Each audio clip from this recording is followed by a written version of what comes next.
Ahilya madam, मला माफ करा, पण आता खरंच सत्य सांगायची वेळ आली। या सगळ्याला आधीच खूप उशीर झाला। तुम्हाला आदित्य बाबा आणि अनुष्का मॅडमचं लग्न थांबायला लागणार आहे। सावित्री, तुला कळतंय ना तू काय बोलतेस ते? हो मॅडम, मी खरं तेच बोलते। आदित्य बाबांचं लग्न थांबवा,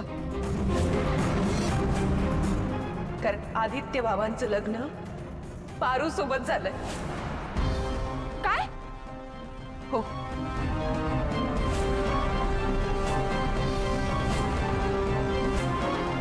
पारू आदित्य बाबांची बायको आहे, किर्लोस्कर कुटुंबाची थोरली सून येते। सावित्री बस, यापुढे मला काहीही ऐकायचं नाहीये। तुझ्या जागी जर दुसरं कोणीही असतं ना तर मी काय केलं असतं याची तुला कल्पना सुद्धा नाहीये। तुम्ही मला द्याल ती शिक्षा मान्य, पण मला शिक्षा दिल्याने सत्य बदलणार नाही, आणि सत्य हेच आहे, पारू या कुटुंबाची थोरली सून आहे। सावित्री, हे तू खरं बोलतेस? अहिल्या, हे जर का दामिनी बोलली असती ना तर त्याच्याकडे आपण दुर्लक्ष केलंही असतं, पण हे सावित्री बोलतीये आणि ती कुठलाही विचार न करता नाही बोलणार। आत्ताच्या आत्ता आदित्य आणि पारूला गेस्ट हाऊस वरून परत बोलावून घ्या। ओ नाही लगेच। ए सावित्री, फोन आहे ना तुझ्याकडे? पटकन फोन लाव तुझ्या लाडक्या पारूला आणि तिला सांग अहिल्या वहिनींनी तिला पटकन इथे बोलवलंय।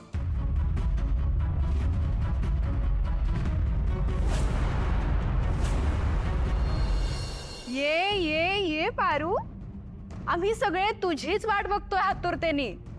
तू आणि सावित्रीने जे सिक्रेट ठेवलं होतं ना ते वहिनींना समजलंय। काय?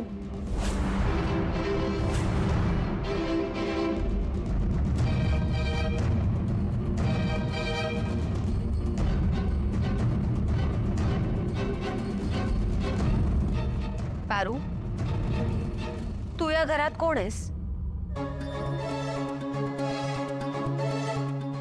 देवी आई, मी नोकर आहे या घरची।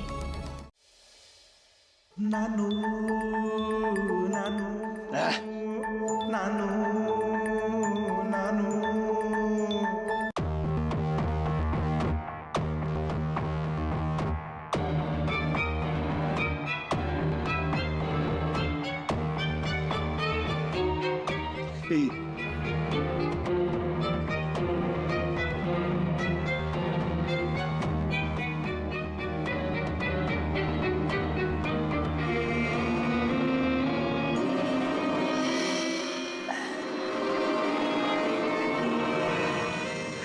आदित्य सर, अनुष्का मॅडम, पारू, उद्यासाठी ठेवूया।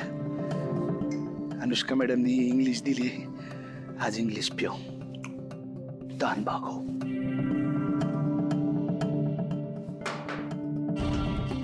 Aditya sir, Paru, Anushka madam.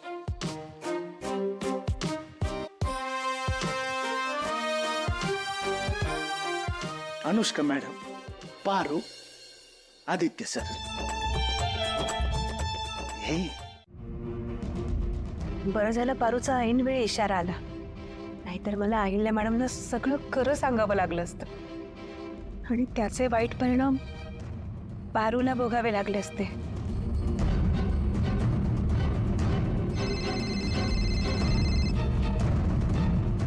पारूचा phone.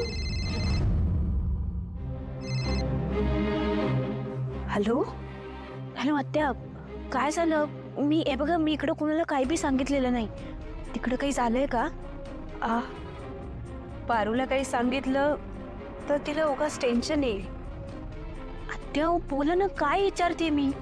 तिकडं काही झालंय का? समजा ठीक आहे ना? काही नाही झालं बाळा, एक छोटासा प्रॉब्लेम झाला होता, पण आता सगळं ठीक आहे. तू काही काळजी करू नकोस. नक्की ना आत्या? हो बाळा. ठीक आहे. सावित्री आत्या, 5 या गणेशची काळजी घ्या. बर.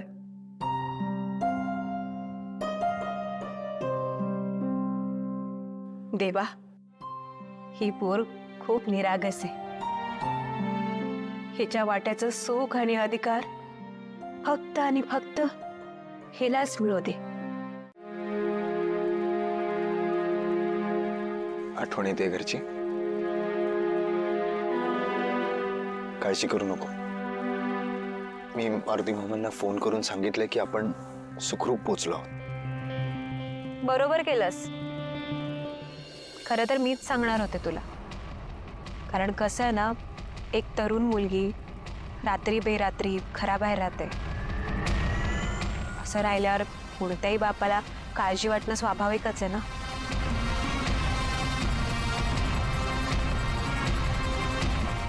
पारू थांब.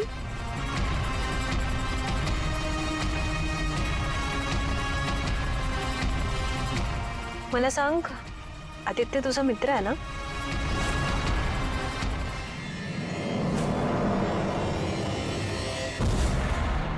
पारू, मी विचारलं, आदित्य तुझा मित्र आहे ना?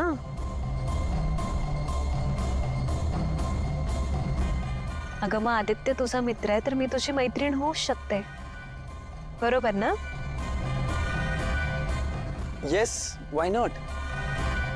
पारू, तू ये. इथे बस. बस इथे. ओ, सावकाश.